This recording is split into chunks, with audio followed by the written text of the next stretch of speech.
কখনো কি এমন হয়েছে তুমি সবার জন্য ছিলে কিন্তু তোমার জন্য কেউ ছিল না?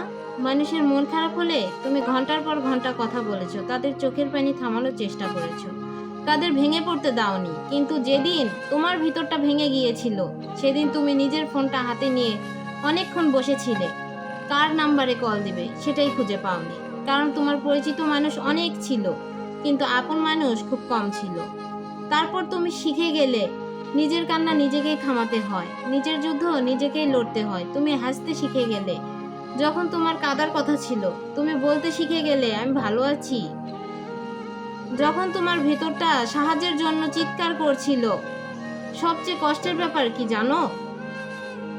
মানুষ তোমার দেওয়া ভালোবাসা মনে রাখে না, তারা শুধু তোমার একবারের ভুলটা মনে রাখে। তুমি শতবার পাশে দাঁড়াও, কেউ দেখে না। একবার ক্লান্ত হয়ে দূরে সরে গেলে সবাই বলে তুমি বদলে গেছো।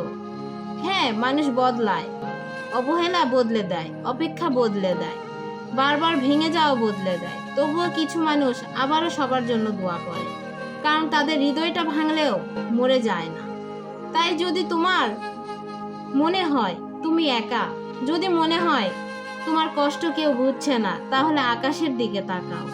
কারণ এমন একজন আছেন যিনি তোমার মুখে না বলা কথাও শোনেন, যিনি তোমার হাসির আড়ালে লুকিয়ে থাকা কান্নাটাও দেখেন।